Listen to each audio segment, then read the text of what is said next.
everybody, I'm Melanie Kovac. I am a Dropsmith founder, and here I am interviewing the wonderful Elizabeth Ashley. And I don't think she needs any introductions, but I'm going to ask you to introduce yourself. We do quote her wonderful books, author of the Secret Healer books, and quite a lot of them actually. We quote her books on rose, spikenard, vetiver, cannabis, clary sage, helichrysum, mornada. I don't know if I pronounced that right. Yeah, you did. Sweet basil and holy basil. So I'm sure you have a few more because Ashley, Elizabeth, sorry, I call you Liz. Can I call you Liz on? Yeah, but please call me Liz. I'm only Elizabeth if I'm in trouble. I mean, can I call you that publicly? Yeah, no, it's good. Okay, so Liz has over 20 years of professional experience in aromatherapy and has written many things.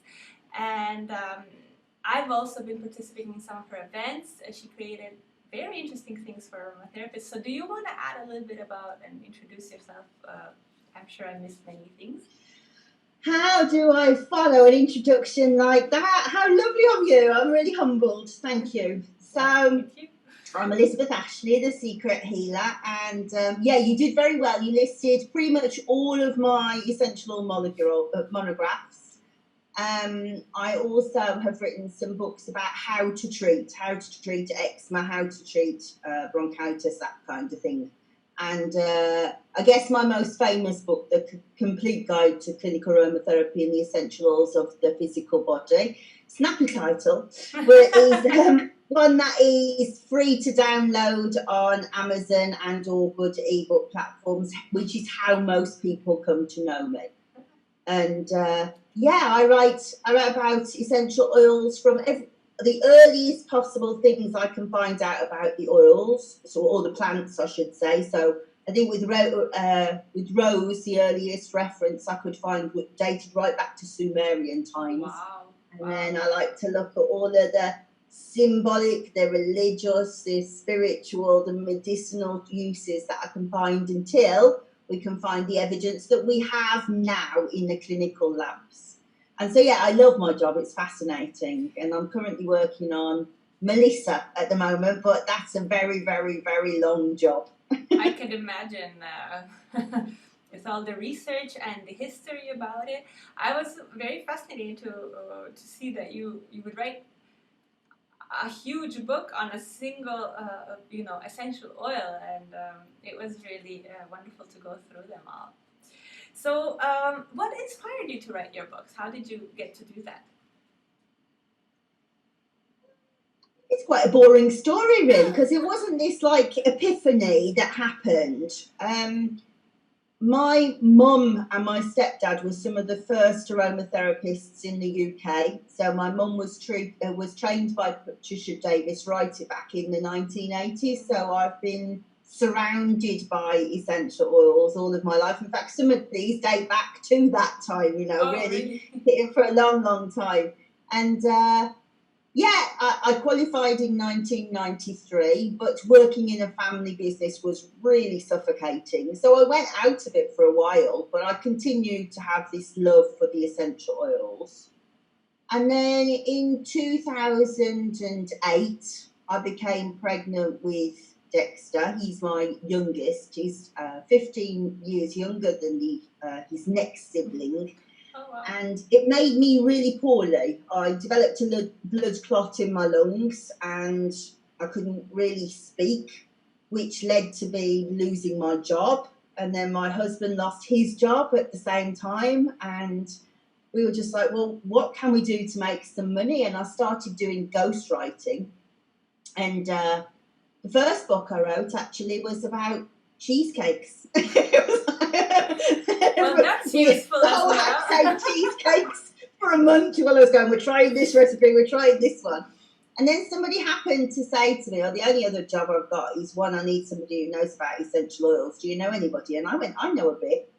And so I did this piece of work, and this woman went, you know more than a bit about this. I've never known anybody be able to talk about essential oils like this. So I did quite a lot of work more for that lady. And then picked up lots more ghostwriting work and managed to write 7 Amazon #1 bestsellers for other people. And my friends were just getting furious with me. They were saying, you're getting paid 200 quid and you're putting people on #1 bestsellers.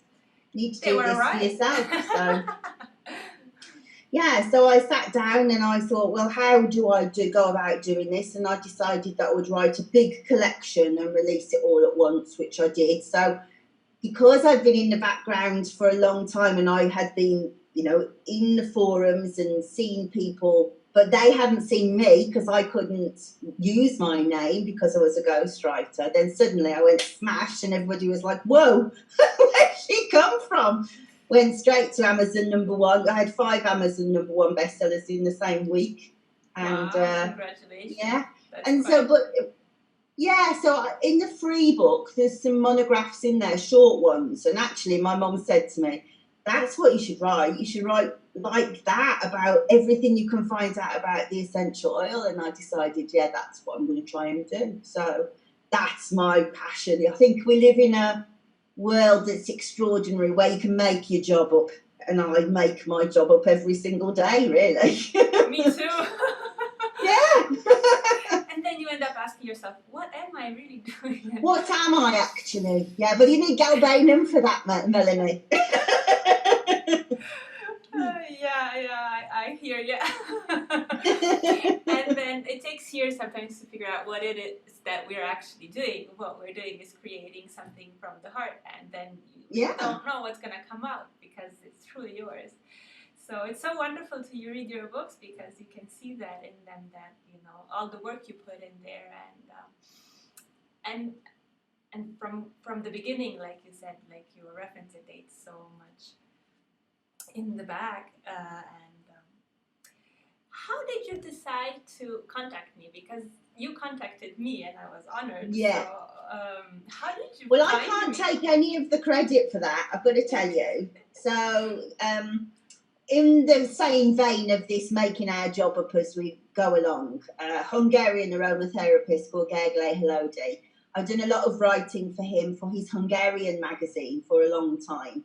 And he and I have become great friends. I know a lot of people think we're married to each other because we spend so much time, but actually I'm married to somebody entirely different, but we are completely soul creatures, And we were chatting one day after Christmas and we both had pretty bad days. And I just said, I've had this idea. And I'd watched a summit.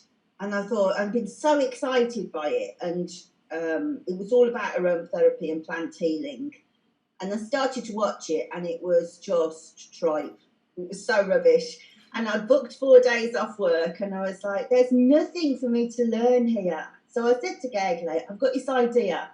I really think we should do one of these summits where it's for professional aromatherapists, where we can really talk about the stuff that we just get sick of not hearing anywhere, So it was like, yeah, that's a great idea. And in theory, it was a great idea, but it became this huge thing that got way out of control. I know. And we got 60 speakers in the end. And Gergely was very eager. He went to Botanica and he said, I'm going to get us some more speakers. And then he came back and went, there's this woman who's got this app that I saw at Botanica and it's just great. And I went, oh, yeah, okay then.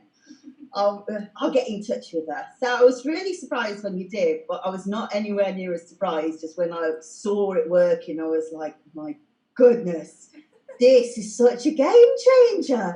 This will really transform the way that people do aromatherapy. And I have to say, I got off the phone to Gergely and I went, I am so excited. You've just got somebody really fantastic and she doesn't know how good she is. Thank you so much. I just loved it. Yeah, so I can't take the credit. It was completely Gergely's idea. I do remember we met for that time, for the first time, and then I showed you and you're like, oh my God. I was, and I still am. I have to say, that I don't use it every day. And I know that I should, but it's a bit like I'm supposed to be on a diet every day. I don't, But whenever I dip in, I think, I have this epiphany. I think, right, I'm going to look on Dropsmith. And we look on it and I'm like, oh my goodness, this has opened such another big doorway for me. I love it. I love it. Thank you so much. How does it bring value to your work? Because it's such a, I have people from all over the world using it, people from all different backgrounds and work. So how does it help you? How does it bring value to your work? Well, I think the exciting thing about that product in particular is there are so many different ways to use it, aren't there? For me, the thing that is magical is to call up a profile of an essential oil and look at the different suppliers and see how different the chemistry is, because that's a real constant reminder to me that the message of the plant, the learning of the plant, is always going to be the same because it's its sole pathway. But look how differently it works, and I think that's a really good anchor to keep my work on track all the time. But also, and this is something that I forget to do, and then I remind myself, and I think, you are bloody stupid, you've done this again. When, for example, with Melissa, call up the clinical databases, and I work with 6 different clinical databases, and it's, you've got 2,000 clinical trials, and with Melissa in particular, there's not actually that many for the essential oil.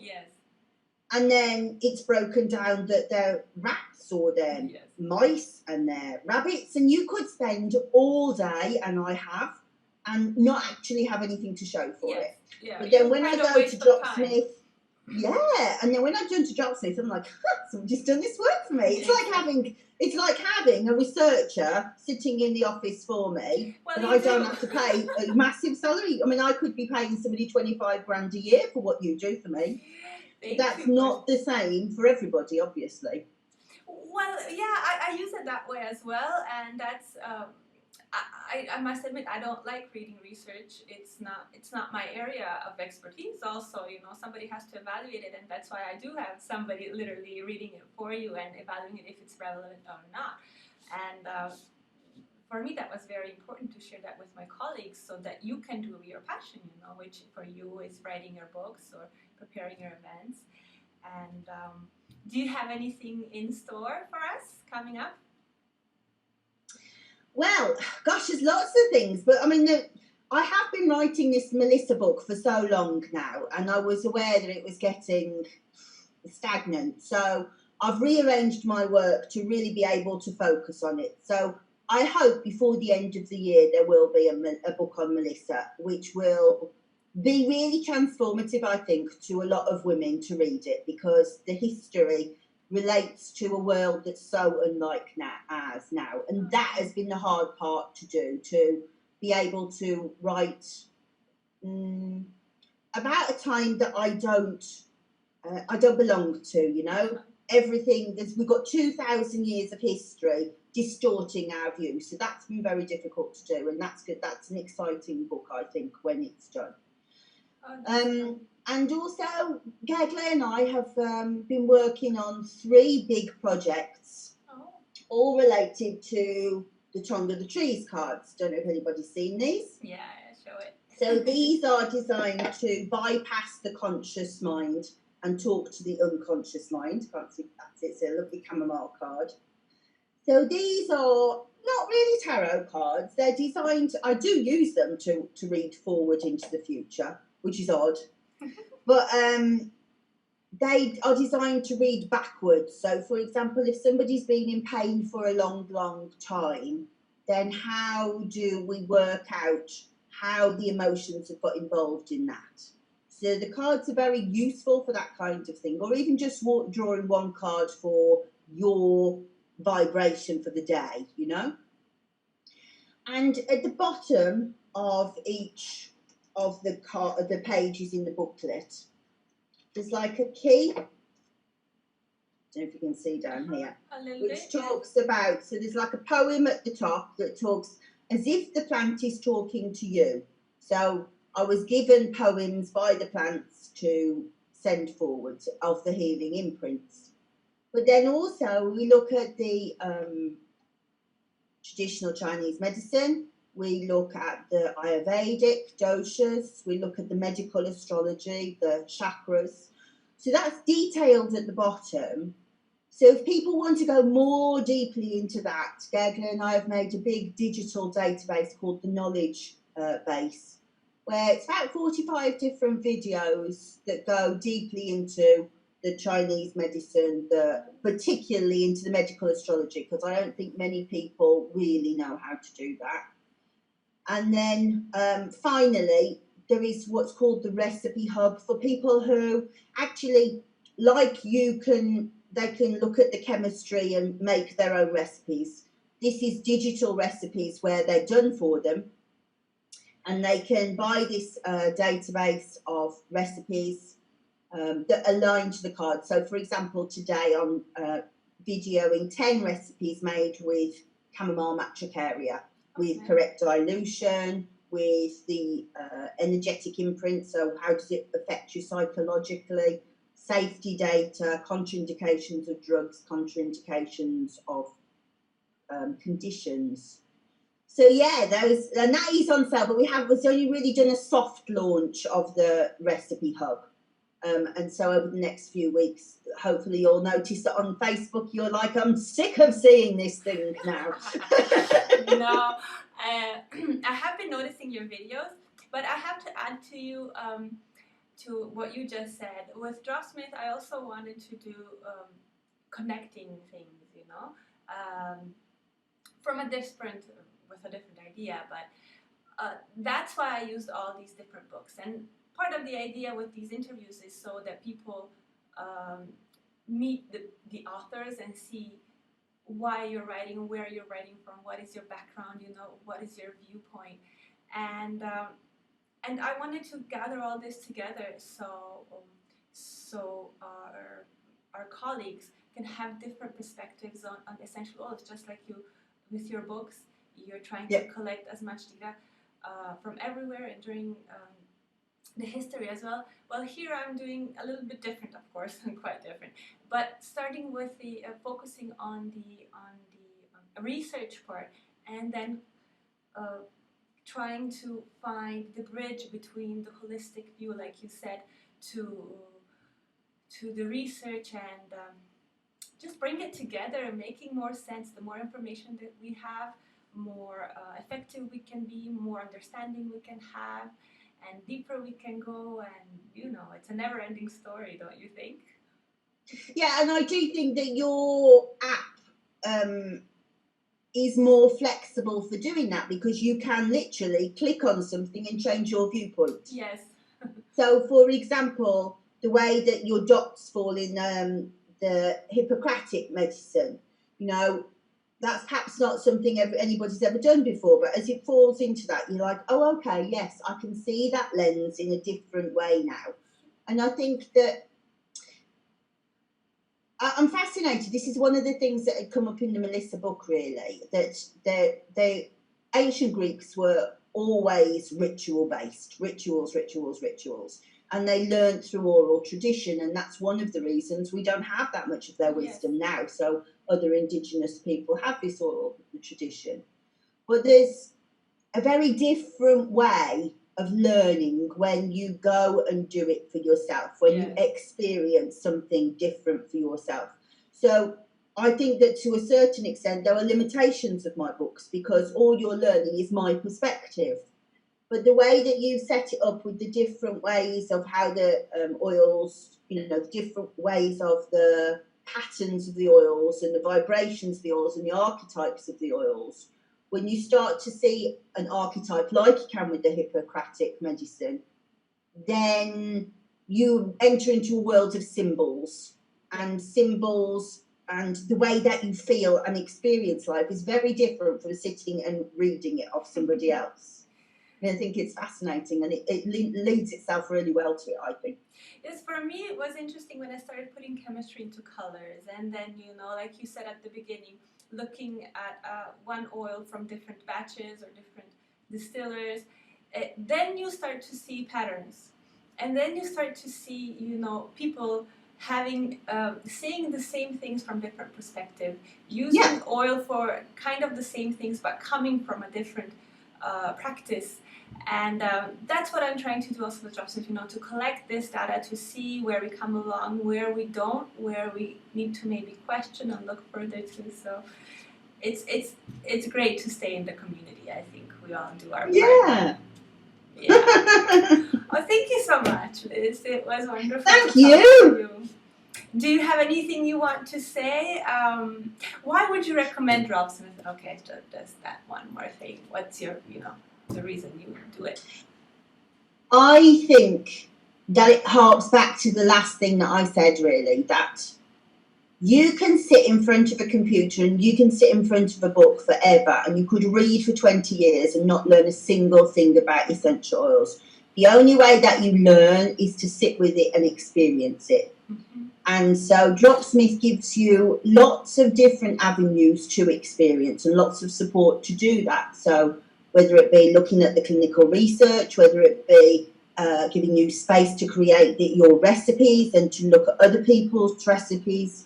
I mean, that's another thing that is missing in this day and age now. When I did my training, we had to be in a group all of the time and we could show each other our pot and go, look at the blue oil and how that's changed the orange oil. And you don't get that now because we're a lot internet based. Yes. So any tool that shows you what somebody else is doing and where you can have that sharing of knowledge is extremely helpful. You should be doing the journey on your own, but you should have support, and your tool is an excellent tool for support. Thank you. Thank you so much.